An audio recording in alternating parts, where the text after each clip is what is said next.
Selamat sore adik-adik, apa kabar? Selamat sore, Pak. Oke, bisa. Selamat sore. Oke. Jadi hari ini adalah perkuliahan kita di mata kuliah Introduction to Linguistics mengenai bahasa dan faktor luar bahasa. Jadi ini topik bahasan kita untuk hari ini. Saya harap adik-adik nanti bisa mengikuti dengan baik apa saja yang menjadi outline atau intisari dari materi yang akan saya sajikan hari ini. Dan seperti biasa, di akhir perkuliahan atau di akhir slide presentasi saya akan ada latihan atau penugasan. Dan saya harap tugas atau latihan tersebut bisa dikerjakan dengan benar dan dikumpulkan tepat waktu melalui aplikasi e-kampus. Jadi adik-adik sudah mempunyai account masing-masing, silahkan nanti dikondisikan, ya, digunakan accountnya atau akunnya supaya aplikasinya tidak nganggur, ya. Jadi aplikasi itu supaya bermanfaat baik untuk adik-adik maupun kita semua, ya, di prodi bahasa Inggris agar memudahkan kita dalam melakukan pengecekan tugas, ya, sekaligus nanti mendata nilai para mahasiswa. Oke, bisa saya mulai ya? Bisa ya? Oke, langsung saja ya. Mohon di-mute. Nah, saya akan jelaskan topik pembahasan kita hari ini pada mata kuliah Introduction to Linguistics mengenai bahasa dan faktor luar bahasa. Oke, minggu lalu dan 2 minggu sebelumnya kita sudah membahas faktor internal yang membentuk bahasa itu sendiri. Dan hari ini kita akan membahas mengenai bahasa dan faktor luar atau faktor eksternal yang membentuk bahasa. Jadi di awal saya akan jelaskan hubungan antara bahasa dan faktor luar bahasa. Jadi hubungan bahasa dan faktor luar bahasa adalah hubungan yang kompleks dan saling mempengaruhi dalam konteks komunikasi, evolusi, dan penggunaan bahasa dalam masyarakat.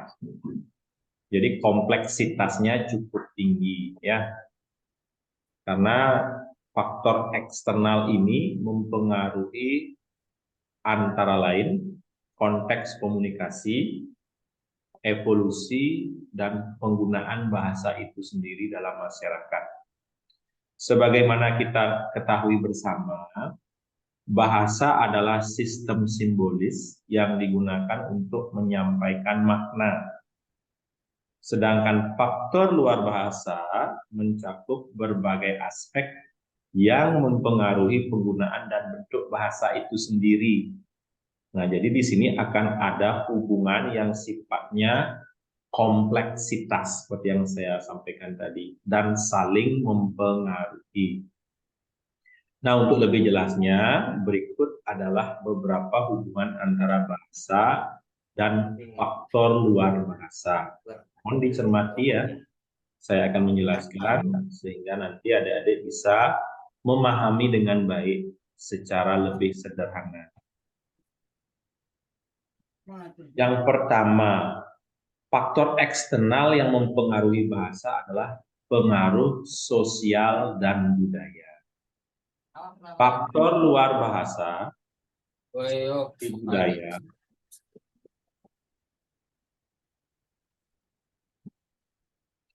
nilai, norma, dan struktur sosial mempengaruhi penggunaan bahasa itu sendiri. Bahasa mencerminkan identitas dan kepercayaan masyarakat. Dan sebaliknya, budaya dan norma sosial membentuk cara bahasa digunakan. Jadi, budaya, nilai, dan norma, serta struktur sosial di masyarakat adalah faktor eksternal yang mempengaruhi bahasa itu sendiri. Ya, jadi dengan adanya budaya, nilai, norma, ya, jadi bahasa itu menjadi lebih dikenali secara identitas. Ya, jadi dengan pengaruh sosial dan budaya, penggunaan bahasa itu bisa jauh lebih berwarna. Misalnya ada ragam bahasa formal, ya, kemudian ada ragam bahasa yang non formal. Ya, silakan masuk. Sore ya. Nah, itu besar sekali pengaruh dari sosial dan budaya, ya. Jadi di mana kita berada, nilai sosial dan budaya itu terkorelasi dengan bahasa itu sendiri dan secara tidak langsung akan menampilkan identitas dari penutur bahasa itu, ya. Nilai sosial dan budayanya bagus, otomatis bahasa yang digunakan juga ya sopan, ya, lebih beretika. Kalau nilai sosial dan budayanya rendah, bagaimana bahasa yang digunakan? Identitasnya jadi tidak baik. Ya, jadi itu faktor eksternal yang mempengaruhi bahasa itu sendiri, ya. Jadi identitas kita akan terlihat dari sana. Nah, seperti adik-adik dari kalangan mahasiswa, nilai sosial dan budaya di lingkungan rumah atau asalnya masing-masing bercampur ke sini, jadi kita bisa menilai yang mana nilai sosial budayanya bagus dalam berbahasa, itu akan terlihat yang mencerminkan identitas adik-adik sendiri. Ya, silakan. Oke, berikutnya. Faktor berikutnya adalah perubahan bahasa dan sejarah. Jadi, perubahan bahasa dan sejarah adalah dua faktor eksternal juga yang mempengaruhi bahasa. Faktor luar bahasa seperti peristiwa sejarah dan interaksi dengan komunitas bahasa lain dapat mempengaruhi evolusi dan perubahan bahasa. Kontak dengan bahasa-bahasa lain atau perubahan sosial dapat mempengaruhi kosakata, tata bahasa, dan pengucapan. Contohnya, nah pada zaman kerajaan Nusantara, jadi sebelum bernama Indonesia itu banyak melakukan interaksi dengan pedagang dari India, Gujarat, Timur Tengah. Sehingga banyak bahasa daerah yang mengalami kontak dengan bahasa-bahasa lain yang ada di luar Nusantara. Contohnya mungkin bahasa Arab, ya, bahasa ya dari India atau mungkin bahasa dari Tiongkok, ya. Nah, silakan nanti apa saja contohnya beberapa kata yang bisa kita lihat, ya, dari proses kontak bahasa-bahasa tersebut. Misalnya apa? Adik-adik mungkin ada tidak sengaja menggunakan atau melihat fenomenanya atau sering menggunakan. Misalnya apa? Misalnya apa? Ya. Ada yang tahu contoh perubahan bahasa karena faktor sejarah kontak dengan bahasa lain? Mungkin adik-adik yang di kelas online tahu? Silakan berikan contoh. Mungkin satu kata mungkin. Apa contohnya? Nah, asrama mungkin ya. Kemudian sila, panca. Nah, itu kan alkulturasi dari bahasa yang dibawa dari luar Nusantara. Ya, sila, panca, apalagi mungkin dari bahasa Arab mungkin ada ya, mungkin yang beragama Muslim mungkin. Nah, itu di Ada dasar Pak, saya mau tambah. ya, ada silakan. Ada yang bisa Contohnya misalnya kalau dari bahasa Arab itu yang saya tahu ya. kursiyun, bahasa Arabnya kursiyun itu kursi.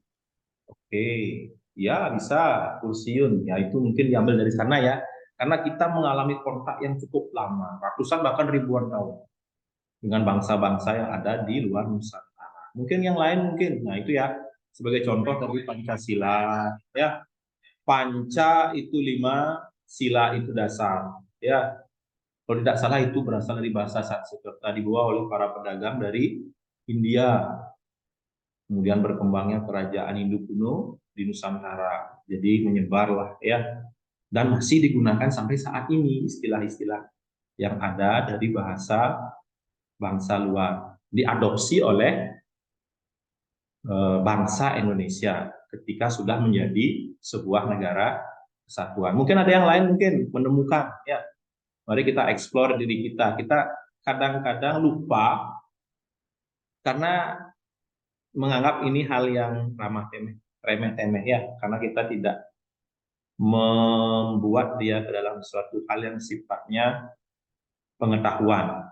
Padahal itu tinggi sekali dengan nilai pengetahuan. Mungkin ada yang lain selain dari bahasa Arab, tadi sudah saya Sanskerta sudah. Apalagi mungkin yang kita tidak sengaja gunakan, tapi itu hasil dari kontak ya dengan bahasa-bahasa lain dari bangsa lain. Apalagi mungkin? Mungkin dari bahasa Timur mungkin apa yang ada? Apalagi? Ya, kalau mungkin asrama itu ya, kalau dalam bahasa Sanskerta itu dari pasraman ya, tempat ya, seperti itu jadi asrama sekarang. Nah itu kontak-kontak yang mengalami evolusi katanya dari istilah yang dibawa oleh bangsa luar ke Nusantara sebelum menjadi negara Indonesia. Ada lagi mungkin adik-adik yang kelas offline mungkin ya sambil kita sharing biar dari saya aja semua ya. Saya istilahnya seperti tukang lawar nih kalau orang Bali ya. Saya yang beli bumbu, saya yang masak, yang meramu, saya yang menghidangkan. Ayo adik-adik sekarang silakan. Ya, kita di dunia pendidikan ayo lebih kritis lagi silakan. Ada lagi? Tidak ya? Oke, itu ya kalau nanti mungkin adik-adik nanti menemukan mau mengkaji ini sebagai sebuah penelitian silakan. Ya, mungkin dalam bahasa Inggris mungkin yang masuk ke bahasa Indonesia. Apa mungkin contohnya adik-adik di prodi bahasa Inggris? Apa contohnya? Pak, yang sering kita gunakan yang sudah adaptasi itu bahasa Inggrisnya dari adaptation, ya. Adaptasi. Coba dong belajar beradaptasi kan begitu kadang-kadang. Itu dari bahasa Inggris, ya. Adaptation, ya. Adapted, ya. Adapt, ya.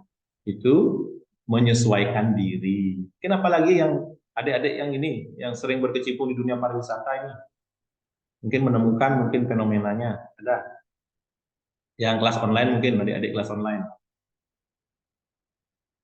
Nah, kita sambil gini nih sharing pengalaman. Nah kita di kelas prodi bahasa Inggris terutama linguistik fenomena bahasa itu harus lebih sensitif kita rasakan. Mungkin ada yang lain silakan. Itu tadi adaptasi, apalagi? Yuk, apalagi? Ayo. Ya, activity, aktivitas bisa itu dari sana. Ya, apalagi? Oh, itu bagus. Ya, ya, activity itu menjadi aktivitas, kegiatan. Nah, itu dari bahasa asing. Ya, oke, ada lagi mungkin? Oke, nanti sambil jalan. Improvisation. Apa? Improvisation. Ya, improvisation, improvisasi. Ya, improvisasi. Melakukan improvisasi, mengimprove improvisasi, ya mengembangkan, ya improvisasi diri, ya improvisasi bisa. Nah itu karena berkembangnya bahasa Inggris, ya bisa melakukan kontak dengan bahasa Indonesia, ya. Bahasa itu dia sifatnya terbuka, terbuka terhadap perubahan, ya. Oke, itu ya. Nanti kita sambil jalan kita menemukan contoh-contoh lagi. Kemudian, nah ini ada variasi dialektal dan geografis. Oke, lokasi geografis dan variabel demografis seperti tempat tinggal dapat mempengaruhi dialek dan variasi bahasa. Variasi geografis mempengaruhi pengucapan, tata bahasa, dan kosakata. Ya, jadi letak tempat tinggal kita mempengaruhi. Ya, seperti di Bali. Nah, mungkin variasi dialektalnya itu antara orang Bali yang ada di Pulau Bali yang utama ini dengan orang Bali yang ada di Nusa Penida atau Nusa Lembongan dan Ceningan itu berbeda, ya, variasi dialektalnya.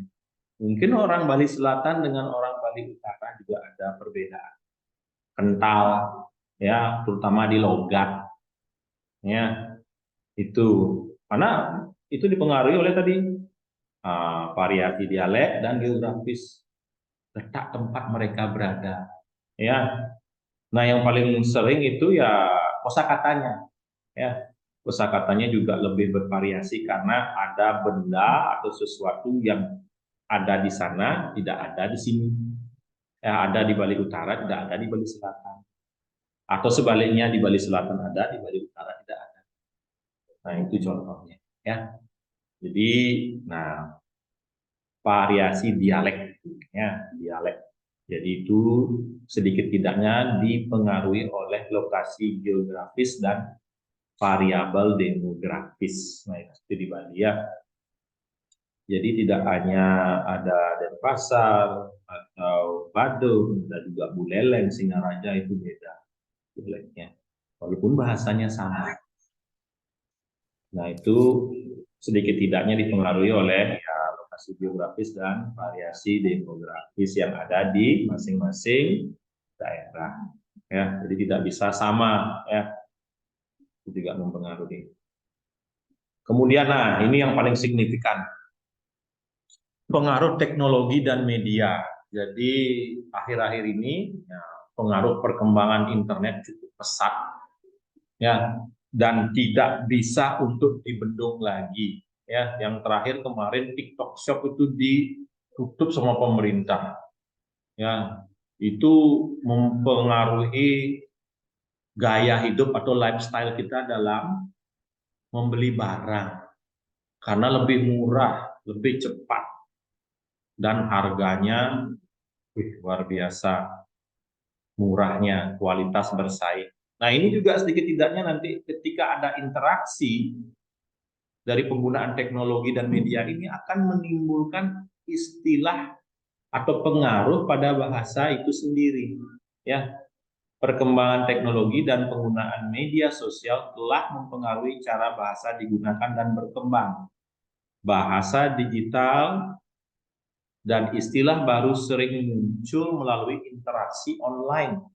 Nah, contohnya apa ini adik-adik milenial ini mungkin lebih tahu dari saya. Saya kolonial kayaknya ini ya, kelahiran 90. Ini yang kelahiran 2000-an ini. Ya, gen apa ini? Gen Z ya. Ini jauh lebih peka terhadap penggunaan bahasa yang dipengaruhi oleh pengaruh teknologi dan media, terutama internet, ya. Nah, seperti yang umum mungkin dulu waktu saya kecil belum begitu pesat perkembangan internet. Yang saya dengar dulu internet itu dari lagunya Oppie Andaresta tahun 96. Saya nggak tahu itu wujudnya seperti apa. Sekarang zaman internet, tapi saya waktu itu masih kelas 3 SD. Ternyata internet itu seperti ini. Dunia tanpa batas. Ya. Nah, setelah era 2000-an itu mulai terdengar istilah-istilah yang berhubungan dengan internet. Misalnya yang sebelumnya saya tidak paham, download, ya, kemudian re-upload, upload. Itu dulu waktu saya kecil, nggak ada istilah itu ya. Karena tidak ada internet yang berkembang besar seperti sekarang. Ya, kemudian ada direct message. Ya, dulu kita waktu zaman SMS cuma tahu SMS aja, MMS itu sudah seperti wah bahagia sekali rasanya.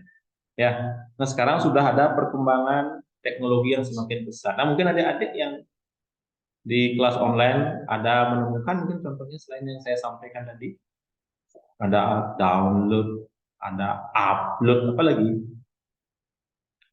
Itu mungkin yang di bahasa Inggris ini banyak ya, karena kan di internet itu rata-rata bahasa Inggris yang lebih dominan. Apa? Apalagi? Oke, nanti silakan dicari ya. Nah, dipikirkan itu ya. Itu silakan nanti dipikirkan. Ini waktunya juga semakin banyak berjalan. Oke, perkembangan psikologis dan kognitif. Berikutnya, nah ini mempengaruhi juga bahasa itu sendiri. Faktor psikologis seperti pemahaman, persepsi, dan kognisi mempengaruhi cara manusia memproses dan menginterpretasikan bahasa. Persepsi individu terhadap bahasa juga dapat dipengaruhi oleh pengalaman pribadi dan emosi. Nah, ini pengalaman pribadi, trauma, emosi ini sangat mempengaruhi bahasa juga ya. Kalau ya pasti ya, kalau memang anaknya sering mengalami traumatik, kejadian-kejadian yang kurang mengenakan, labil emosinya, ya mempengaruhi psikologis dan kognitifnya, cara berpikirnya, otomatis pemahaman terhadap bahasanya juga akan lemah atau cenderung lebih kasar. Ya, cenderung tapi tidak selalu. Kecuali nanti ada yang memfilter dari lingkungan selain yang ada di rumah. Kalau di rumahnya ya amit-amit ya jadi ada yang broken home. Nah, kebetulan saya dulu sempat mengajar di SMP. Nah, itu latar belakangnya ada beberapa anak yang nakal, kasar sekali pengucapan bahasanya. Setelah saya ajak bicara, ternyata di rumahnya orang tuanya bercerai. Ya, jadi tidak ada yang menjadi tauladan. Nah, secara psikologis, wah, itu mempengaruhi cara berpikirnya, interpretasinya, dan persepsinya kepada siapa anak itu mengambil role model atau contoh. Otomatis dia mencari contoh di luar dan sayangnya yang di luar pergaulannya tidak baik. Nah, itu nanti bisa dilihat di sosiolinguistik. Berikutnya pengaruh ekonomi. Nah, kondisi ekonomi dapat mempengaruhi bahasa dalam konteks penggunaannya. Contohnya dalam istilah-istilah ekonomi dan perdagangan yang mungkin berkembang seiring perubahan ekonomi. Jadi pengaruh ekonomi ini bukan pengaruh ekonomi pengguna bahasa itu sendiri ya, yang miskin atau kaya tidak, tapi pengaruh perkembangan kegiatan ekonomi. Ya, dengan ada istilah-istilah di bidang perdagangan itu cepat sekali menyebar. Ya, karena antara pembeli dan pedagang ini sering melakukan kontak sosial. Otomatis akan ada istilah-istilah bahasa yang akan terbentuk di sana. Ya, nah itu. Kemudian ada interaksi multibahasa. Di masyarakat multibahasa, bahasa-bahasa yang berbeda mempengaruhi satu sama lain, memunculkan campuran kata, perubahan dalam tata bahasa, dan penggabungan elemen dari bahasa-bahasa yang berbeda.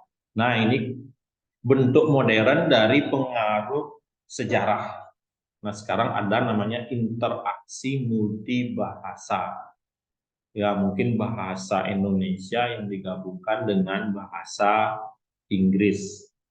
Ya kita kan dominan menggunakan bahasa Indonesia, tapi ketika dapat pengaruh bahasa Inggris, biasanya kita di komunitas tertentu suka menggabung-gabungkan untuk membuat diri kita lebih terikat dengan satu kelompok. Ya, lebih mudah untuk cair di sana seperti itu. Nah, ini referensinya, nanti silakan dicari. Ada Crystal, ada Fromkin. Nah, dia penulis-penulisnya. Judulnya An Introduction to Language. Ada Holmes, ada Crowley. Nah, Crystal lagi, Language and Interest. Ada Chambers and Trugill. Dan Pinker. Oke. Nah, ini yang paling ditunggu-tunggu ya, soal.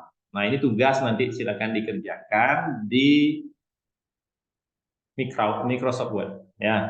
Silakan Microsoft Word diketik yang rapi, terus di PDF-kan silakan. Nanti dikirim ke e-kampus. Nah, itu saja dari saya untuk hari ini. Sebelum saya akhiri, ada pertanyaan ya, sambil saya kirimkan link absensi ya. Mohon maaf Pak, saya izin bertanya. Ya, silakan. Mengenai tugas-tugas sebelumnya Ya. yang belum sempat terkumpul, bagaimana Pak? Boleh kami kirim lagi atau? Ya, silakan boleh kirim lagi. Kalau tidak bisa melalui e-kampus, silakan masuk. Bisa melalui WA saya atau Japri saya ya.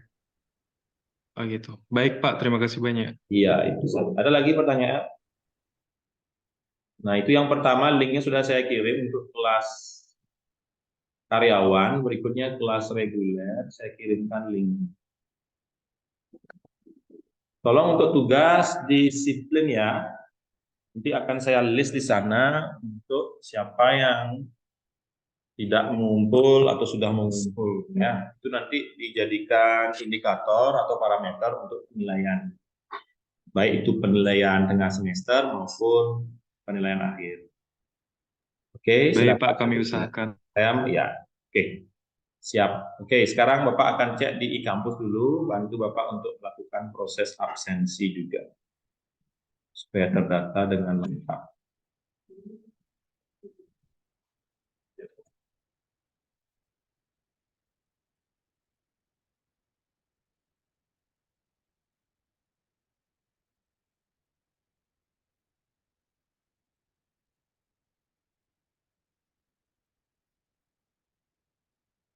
Introduction.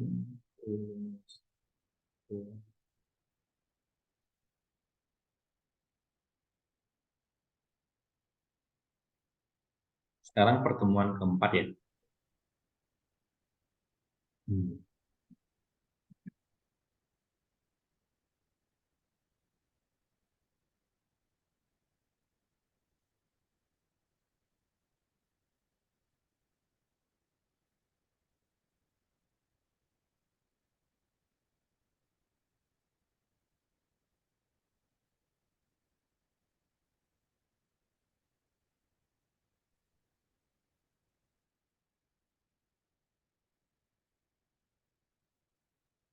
Yang tertinggal kuliah atau materi hari ini nanti bisa diikuti atau dipelajari di YouTube channelnya ya.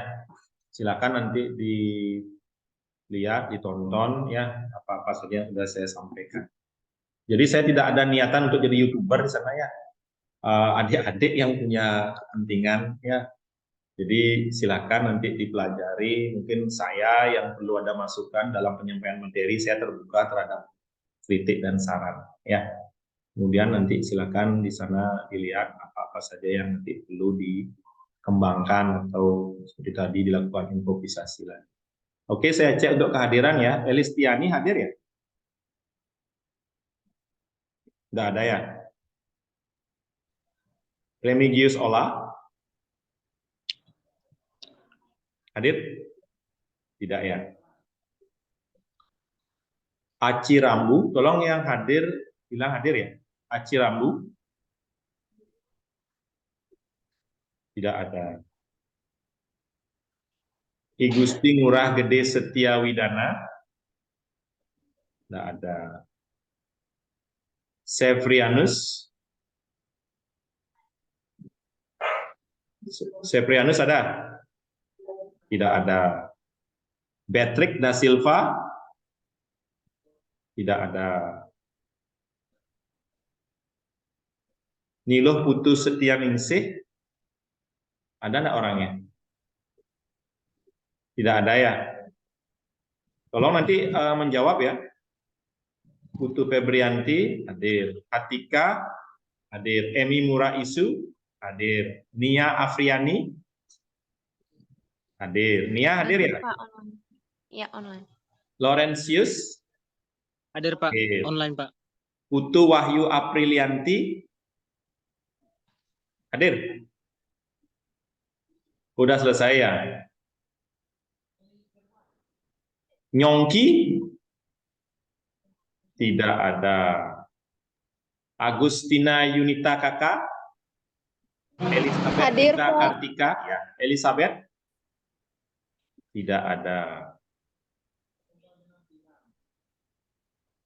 Nur? Hadir. Hadir ya? Hadir. Ini Seprianus ini baru masuk nih. Pandey Putu? Hadir. Paulina? Hadir, Pak. Gusti